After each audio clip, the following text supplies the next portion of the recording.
Hello दोस्तों, राजकीय महाविद्यालय पिंडवाड़ा की ऑनलाइन क्लासेस में आपका स्वागत है। आज हम पढ़ेंगे कार्यपालिका के प्रमुख कार्य। इससे पहले वाले अध्याय में आपने पढ़ा था कि कार्यपालिका किसे कहते हैं, कार्यपालिका का अर्थ क्या है, कार्यपालिका की कुछ परिभाषा के बारे में पढ़ा था और कार्यपालिका के कुछ महत्वपूर्ण प्रकार कौन कौन से हैं। तो आज हम पढ़ेंगे कार्यपालिका के कार्य।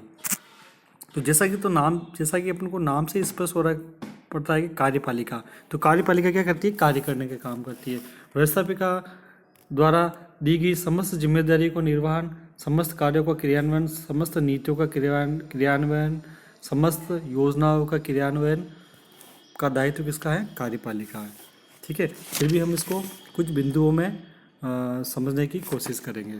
तो कार्यपालिका की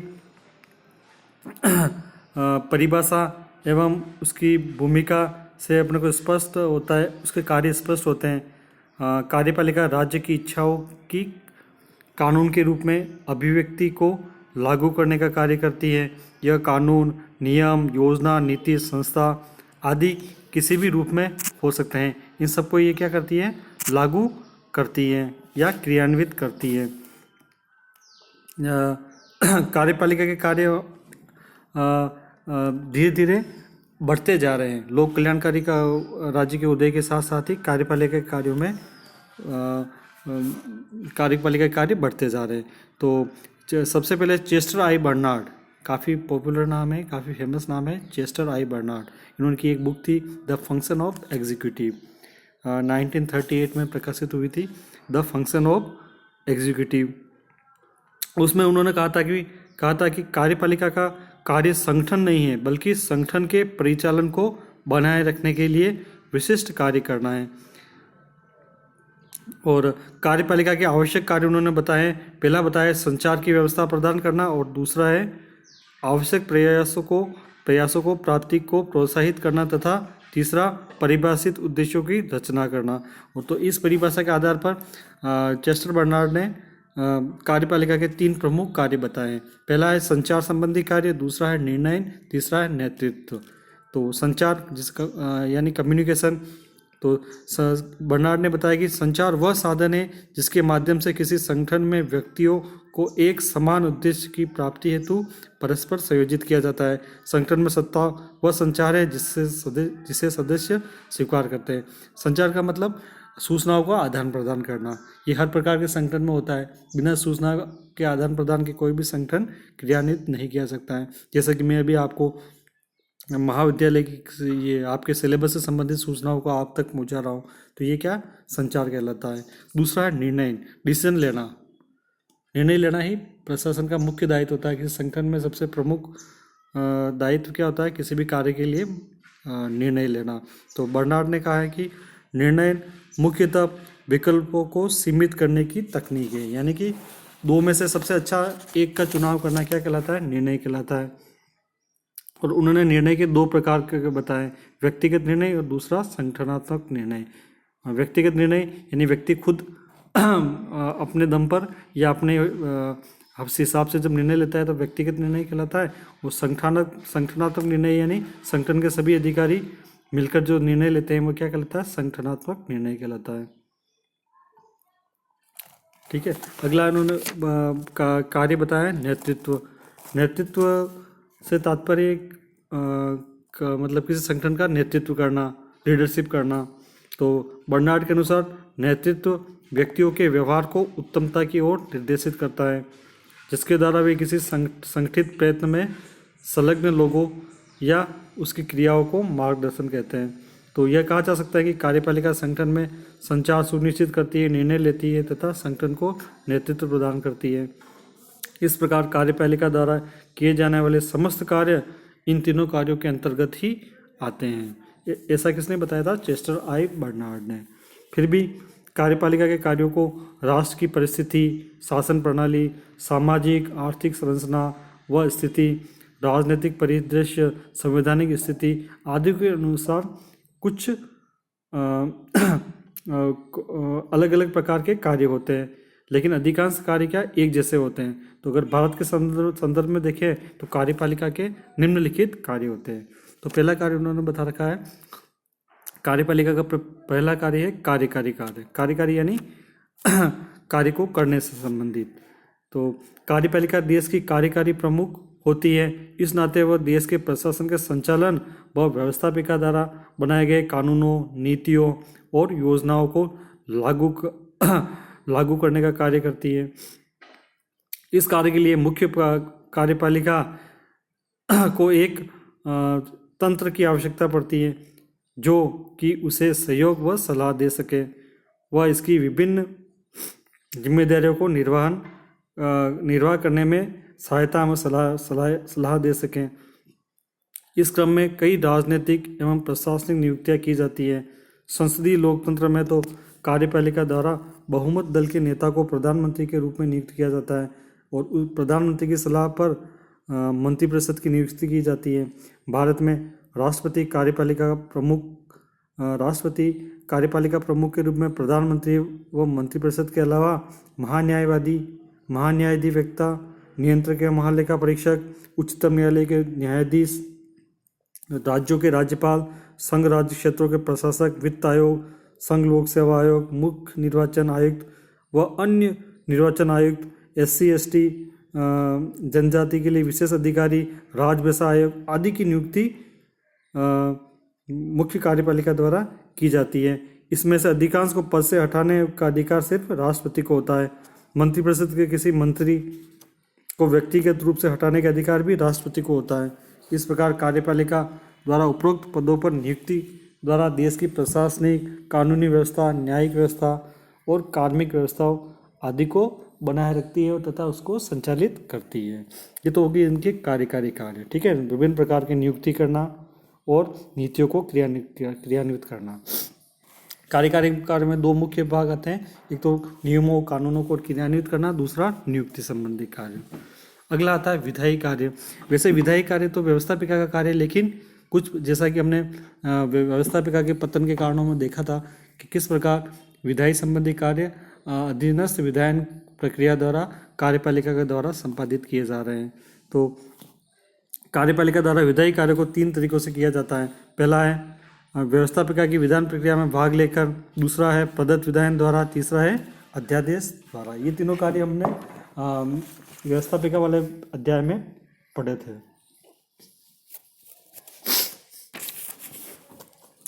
तो व्यवस्थापिका के विधायी कार्य में भाग लेने के क्रम में कार्यपालिका व्यवस्थापिका के सत्र या अधिवेशन बुलाने या सत्रावसान करने का अधिकार रखती है।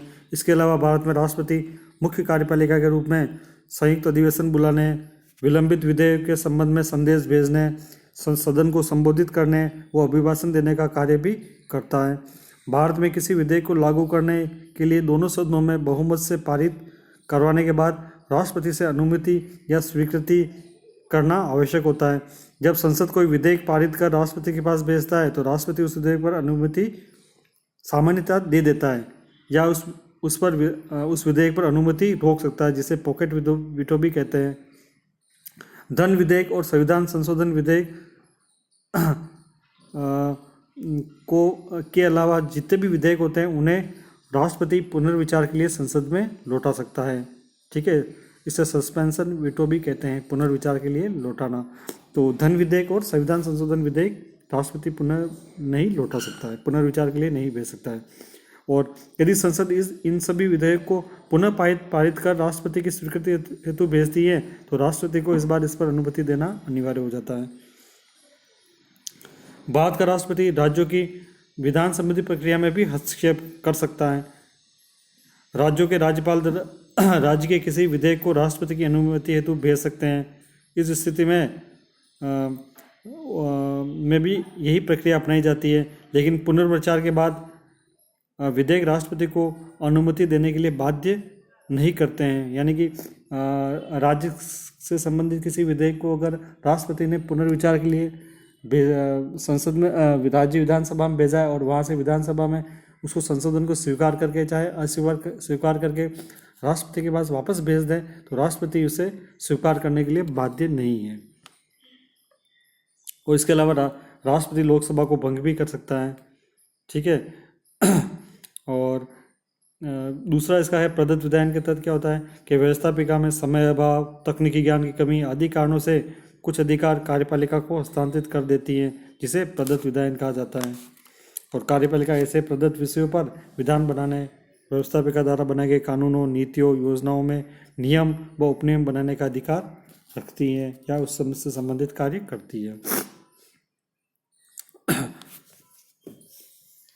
और तीसरा है अध्यादेश संबंधी। तो इसमें क्या होता है, व्यवस्थापिका के सत्र में न होने के दौरान किसी कानून की आपातकालीन आवश्यकताओं को पूरा करने के लिए कार्यपालिका अध्यादेश जारी करती है, आर्टिकल 123 और आर्टिकल 213 के तहत। और यह अध्यादेश अधिकतम 6 माह की अवधि के लिए लागू होता है। ठीक है।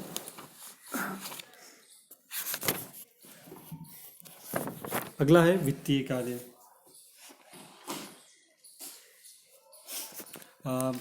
कार्यपालिका के कार्यों में क्या है कि काफ़ी विविधता है। तो इन कार्यों को क्या एक ही टॉपिक एक अध्याय में अपन पूरा नहीं कर पाएंगे। तो आज के टॉपिक में इसका वित्तीय कार्य को पढ़ लें और उसके बाद जो से कुछ कार्य है वो अपन नेक्स्ट अध्याय में पूरा कर लेंगे। तो अगला है वित्तीय कार्य। वित्तीय कार्य में क्या होता है, जैसा कि आप जानते हो कि वित्तीय कार्य का संपूर्ण दायित्व व्यवस्थापिका का होता है। ठीक है। लेकिन कार्यपालिका द्वारा देश के प्रशासन के संचालन के क्रम में कई वित्तीय कार्यों को निष्पादन करना पड़ता है। इसमें सबसे बड़ा व महत्वपूर्ण कार्य होता है बजट।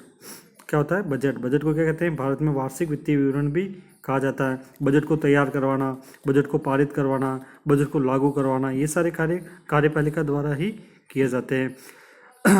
किसी देश के बजट में विगत वित्तीय वर्ष के आय व्यय का ब्यौरा, आगामी वित्तीय वर्ष के आय व्यय का अनुमान तथा विभिन्न आर्थिक नीतियों एवं लोक कल्याणकारी योजनाएं होती है। भारत में राष्ट्रपति द्वारा अपने सहयोगियों, सामान्यतः उसका सहयोगी कौन होता है? वित्त मंत्री, से बजट बनवाया जाता है तथा सदन में स्वीकृति हेतु रखवाया जाता है, जहाँ पर इस पर बहस होती है, मतदान होता है और राष्ट्रपति की अनुमति के बाद इसे लागू किया जाता है। राष्ट्रपति सार्वजनिक धन का सबसे बड़ा प्रहरी होता है। ठीक है। राष्ट्रपति क्या होता है? सार्वजनिक धन का सबसे बड़ा प्रहरी होता है। अतः कोई भी धन विधेयक या वित्त विधेयक राष्ट्रपति की पूर्वानुमति के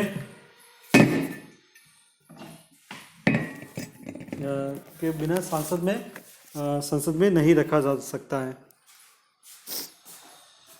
संसद में नहीं रखा जा सकता है।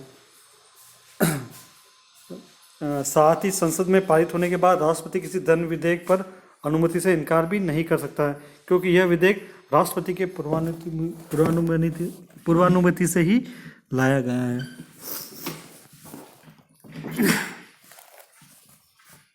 क्योंकि देख क्या होता है, धन विधेयक की अनुमति पूर्व में राष्ट्रपति से ली जाती है, तो पारित करने के बाद वापस उसको राष्ट्रपति की अनुमति की आवश्यकता नहीं होती है। और इस प्रकार भारत की संचित निधि से किसी धन की निकासी के लिए विनियोग विधेयक लाया जाता है। ठीक है। विनियोग विधेयक बजट प्रक्रिया का ही एक हिस्सा है।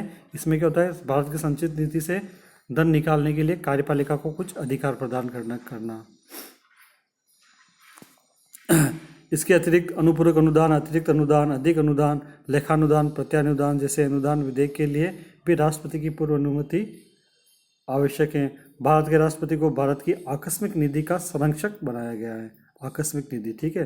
अतः राष्ट्रपति किसी आकस्मिक खर्चे के लिए इससे अग्रिम धन देने के लिए अग्रिम धन देने की शक्ति रखता है, जिसे बाद में संसद द्वारा अनुमोदित करवाया जाता है। और भारत में आयकर से प्राप्त कुल राजस्व में से राज्यों का हिस्सा निर्धारित करने के लिए, राजस्व के स्रोतों में वृद्धि करने, राज्यों को अनुदान देने की सिफारिश करने तथा संसाधनों के समान वितरण को सुनिश्चित करने के लिए राष्ट्रपति हर 5 साल में एक वित्त आयोग का गठन करता है। ये एक संवैधानिक आयोग है आर्टिकल 280 के तहत, जिसकी सिफारिश के अनुसार राज्यों को राजस्व में हिस्सा व अनुदान दिया जाता है।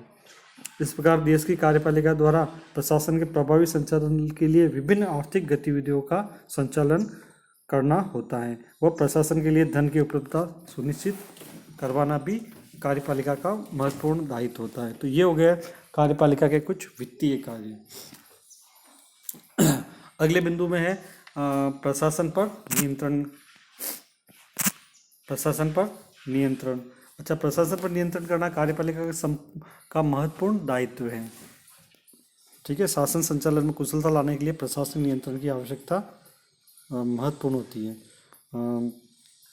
तो प्रशासन नियंत्रण, तो लॉर्ड एक्टन ने एक बात कही थी कि सत्ता भ्रष्ट करती है तथा पूर्ण सत्ता पूर्ण रूप से भ्रष्ट करती है। अतः प्रशासन को स्वच्छंद एवं स्वेच्छाचारी बनाने से रोकने के लिए उन पर तार्किक नियंत्रण की आवश्यकता हमेशा बनी रहती है। कार्यपालिका विभिन्न उपायों द्वारा प्रशासन पर तार्किक नियंत्रण स्थापित करती है।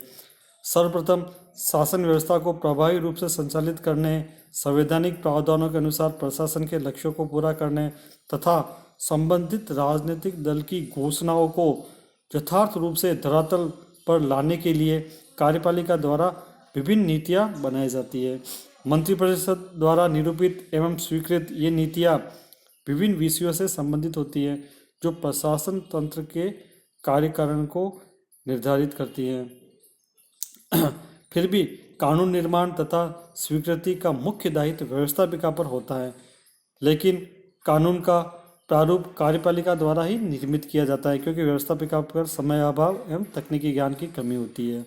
व्यवस्थापिका द्वारा पारित कानून का एक स्थूल प्रारूप होता है, मतलब व्यवस्थापिका द्वारा पारित कानून एक क्या है, एक स्थूल मोटा मोटा रूप होता है।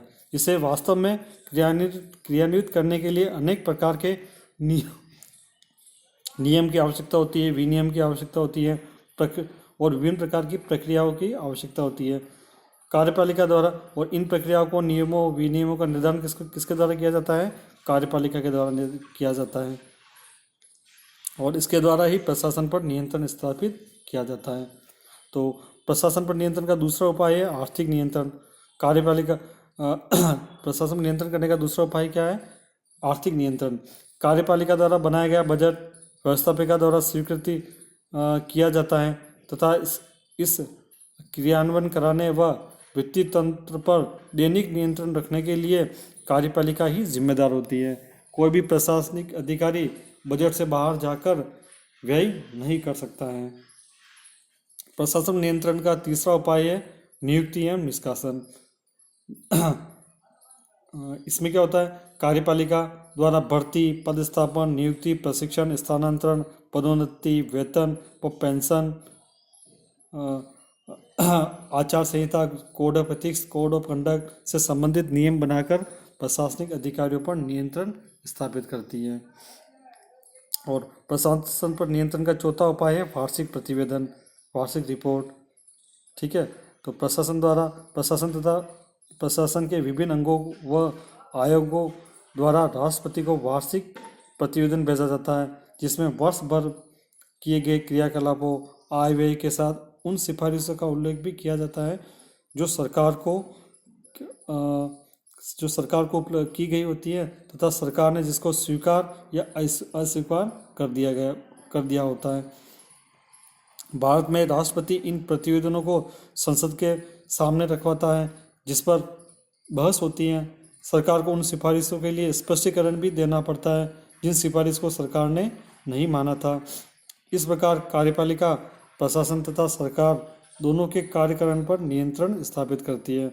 भारत में हर वर्ष नियंत्रक एवं महालेखा परीक्षक की रिपोर्ट, वित्त आयोग की रिपोर्ट, यूपीएससी की रिपोर्ट, SC/ST आयोग की रिपोर्ट, OBC विभिन्न प्रकार के जाति आयोग की रिपोर्ट, निर्वाचन आयोग की रिपोर्ट आदि वार्षिक प्रतिवेदन राष्ट्रपति को प्रस्तुत किए जाते हैं और राष्ट्रपति इन्हें संसद में रखवाता है। ये हुए कार्यपालिका के कुछ प्रमुख कार्य। आगे के कार्य हम अगले अध्याय में पढ़ेंगे। धन्यवाद।